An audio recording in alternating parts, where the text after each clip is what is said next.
आखिर क्या है महोबा जिले के बराने की मां के मंदिर का राज?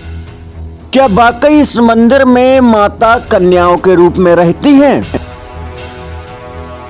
और आखिर क्या है नवग्रह मंदिर और माता के रहस्यमयी कुंड का राज?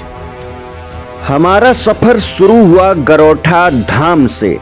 जाना था बराना धाम, जो कि महोबा जिले में पड़ता है, क्योंकि यहाँ देवियां रहती हैं।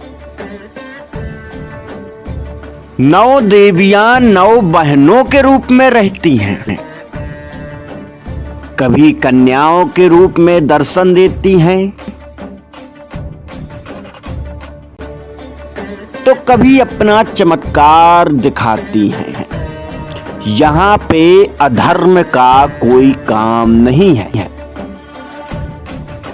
बराना धाम, जो अपने आप में ही एक रहस्यमयी धाम, क्योंकि इसी धाम में चलता है 9 देवियों का दरबार, जो आज भी इसी धाम और इसी मंदिर में मौजूद हैं। सो फाइनली गाइस हम यहाँ तक तो आ गए हैं, पर हमारी मंजिल अभी नहीं आई है गाइस। हमारी मंजिल है बराने की माता, जो कि बहुत ही सच्चा दरबार है गाइस। वहाँ की क्या है राज जानने के लिए गाइस अब हमें यहाँ से जंगल के बीच से पैदल ही चलना पड़ेगा गाइस। रास्ता का यहाँ पे नामो निशान नहीं है, पर हम जाएंगे गाइस, उस हर एक रहस्य की गुत्थी को सुलझाएंगे जो उलझी हुई है। तो चलिए देर किस बात। जितना आसान हम माँ के मंदिर में पहुँचना समझ रहे थे, उतना आसान रास्ता नहीं था। हमारे सामने कठिनाइयाँ भी बहुत आई, पर हमने हर कठिनाई को बड़े आराम से पार किया, क्योंकि हमारी मंजिल थी बराने की माँ का वो अद्भुत मंदिर, वो अद्भुत दरबार जो हर जगह विख्यात है। हम अपने मंजिल के बहुत ही करीब थे, तभी हमारे सामने एक चुनौती आ खड़ी हुई। चुनौती थी धसान नदी, जिसे हमें पार करना था। इस चलचलाती धूप पे हमने बिना रुके इस नदी को आसानी से पार किया, क्योंकि हमारी मंजिल थी बराने की माँ का दरबार। सो फाइनली गाइस, आप मेरे पीछे जो देख रहे हो यही वो गेट है जहां से हमारी मंजिल का आरंभ होता है गाइस। हम बहुत से ऐसी रास्ताओं से नाच कर आए, आपने देखा भी होगा। तो फाइनली गाइस हम यहाँ पे आ गए हैं। यहीं से आरंभ होता है बराने की माता, जहां हमें जाना है। ये अद्भुत दरबार माता रानी का, वहां पे बहुत से लोग आते हैं, बहुत ही ज्यादा गाइस भीड़ होती है वहाँ सोमवार के दिन। आज वैसे सोमवार नहीं है, हम चलेंगे इसके अंदर और जानेंगे वहाँ के रहस्य। अब ये जो रास्ता है यहाँ आप देख सकते हो, यहाँ पे भक्त बहुत ही संख्या में आते हैं। पर गाइस इस पुल की अगर बात की जाए जिससे हमें जाना है, ये बहुत ही सकरा पुल है, बहुत ही भाई इसकी जो चौड़ाई है बहुत ही कम है। देखिए आप लोग आ भी रहे हैं और कैसे गाइस कठिनाइयां उठा कर इस पुल से आ रहे हैं। पर गाइस हम चलेंगे उस मंजिल में, माता रानी के दरबार में। क्या है वहाँ का राज। नदी और पुल को पार करने के बाद हम पहुंच गए अपनी मंजिल में। बराना धाम में पहुंचने के बाद पहले तो हमने यहाँ मौजूद संतों से वार्तालाप की और मंदिर के रहस्यों को जानना चाहा, तो साफ मना कर दिया। पर बहुत सी विनती करने के बाद आखिर संत तैयार हो गए। जब हमने मंदिर के संत श्री से वार्तालाप की, तो उन्होंने बताया कि जो ये बराने की माँ का दरबार है, ये स्वयं माँ ही चलाती हैं, और वो भी 9 बहनों के रूप में, जिनका आज भी इसी मंदिर में निवास है। पर मंदिर की गुत्थी को सुलझाने के लिए हमने तय किया मंदिर के शिखर का रास्ता, क्योंकि वहीं पे विराजमान हैं 9 देवियां। 9 देवियों के दर्शन के लिए हम संत जी के साथ ही उनके साथ पीछे पीछे चल पड़े। सीता जी का रूप काली माँ। अच्छा, तो गाइस यहाँ पे आप कैमरा भाई रामेन भाई यहाँ पे कैमरा जूम कर दिया करो। ये सीता रूप काली माँ आप देख सकते हो गाइस, ये सामने जो विराजमान है। और महंत जी और बताइए। ये संतोषी माँ। यहीं पे गाइस ये संतोषी माँ का जो मंदिर है, यहाँ पे संतोषी माँ विराजमान है। और यहाँ पे आप देख सकते हो वैभव लक्ष्मी माता का मंदिर जो कि माँ विराजमान है। और यहाँ पे आठ कुमारी माता, आदि कुमारी माता जो कि विराजमान है। गाइस यहाँ पे मैंने पहले ही बोला था, ये अद्भुत मंदिर है, बहुत ही अनोखा मंदिर है और बहुत ही प्राचीन मंदिर है। यहाँ पे महंत जी हमें कुछ दिखा रहे हैं। पार्वती काली, ये पार्वती काली बनी और सीता काली बनी। अच्छा, ये मतलब सीता जी काली ने का रूप धारण किया, वो मंदिर है। पार्वती ने एक बार काली का रूप धारण किया, तो ये वो जब मतलब पार्वती काली, काली पार्वती बनी। सो गाइस यहाँ पे आप देख सकते हो माँ काली की, जिसे आदि शक्ति, पराशक्ति, जगदम्बा भी कहते हैं, वो आप देख सकते हो। यहाँ पे काली माँ की प्रतिमा जो कि बहुत ही अद्भुत तरीके से विराजमान है। यहाँ पे लिखा भी है वह पार्वती रूप सिद्ध काली माता का ये दरबार है। देवियों की मूर्तियों को देखने के बाद अब हमारी बारी थी उस मेन शिला को देखा जाए, जिसमें 9 देवियां, 9 बहनें ही विराजमान है। आखिर कहां से आई वो शिला, आखिर क्या है राज? जब हमने मंदिर के दूसरे संत श्री से मां बराने की शिला का राज पूछा तो हमारे सामने एक और पहेली उलझ गई।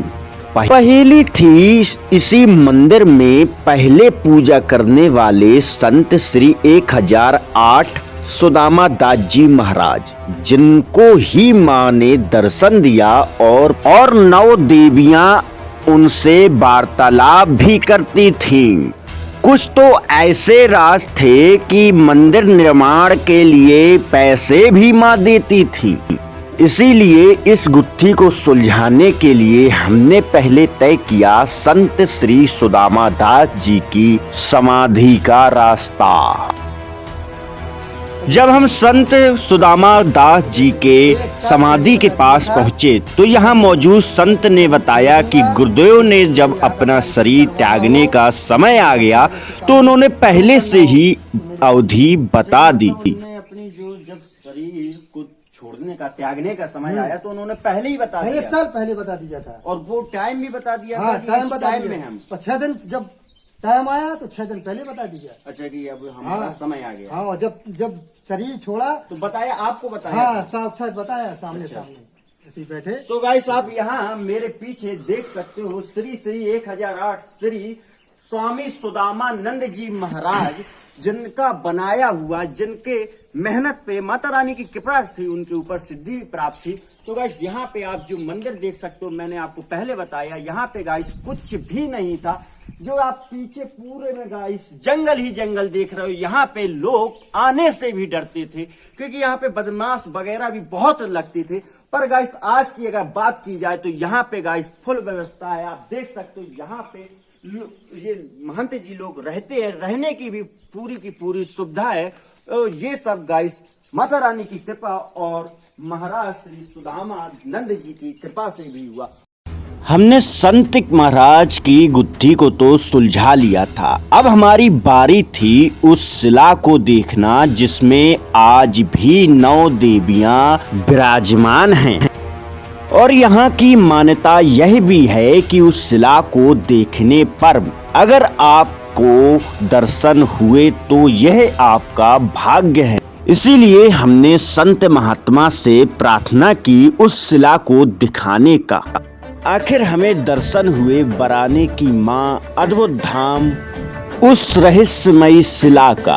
आप जो सामने देख रहे हो यही वो शिला है जिसमें 9 मूर्तियां, 9 बहनें विराजमान हैं। आप जो भक्त हमारी वीडियो देख रहे हो तो आप इस शिला को देखकर इसमें देवियों को ढूंढने का प्रयास करिए, दर्शन होंगे। यह रहस्यमयी शिला, यही है यहाँ का राज। इसी में मौजूद हैं 9 देवियां। यहाँ चमत्कार की बात की जाए तो अनेकों ही है। बातों बातों में पता चला कि यहाँ पर जब यहाँ पे अकाल पड़ा, मतलब कि यहाँ पे बारिश नहीं हुई, तो यहीं पे देवी ने संत महात्मा को बताया कि पीछे बह रही पवित्र नदी का जल लेकर भगवान भोले के ऊपर जटाओं पे चढ़ाने पर बिन बादल बरसात होगी। और ऐसा ही हुआ। जब गांव वालों ने देवी की बात मानकर भोलेनाथ की जटाओं पे जल चढ़ाना आरंभ किया तो बिन बादल ही बारिश होने लगी। यही वो भोले बाबा की अद्भुत मूर्ति है जिनके ऊपर जल चढ़ाया गया था। और जल चढ़ाने के बाद गांव में 3 दिनों तक भारी बारिश हुई। हमारा अगला पड़ाव था आखिर वो कौन सी जगह है जहां पे चलता है मां बराने की देवी का अद्भुत दरबार, जो हर सप्ताह के सोमवार को लगता है। यही वो जगह है जहाँ पे माँ अम्बे का दरबार लगता है, विशाल दरबार लगता है गाइस। यहाँ जो आप खाली जगह देख रहे हो, यहाँ पूरे में जो प्राचीन ये जो भाई यहाँ की जो नक्काशी आप देखिए, बहुत ही सुंदर नक्काशी हो। यहाँ पे जो जगह है ये गाइस पूरी की पूरी खाली है, पर जब दरबार लगता है तो गाइस यहाँ पे आप पैर भी नहीं रख सकते, इतना भीड़ आती है, इतने लोग जो कि आते हैं। आस्था है इस मंदिर में और गाइस मनोकामना भी लोगों की पूरी होती है। तो गाइस यहीं पे माता रानी का अद्भुत दरबार जो कि लगता है। सच्चे दरबार मां बराने की नवशिला जिसमें वो आज भी स्थापित हैं, विराजमान हैं और दर्शन भी देती हैं।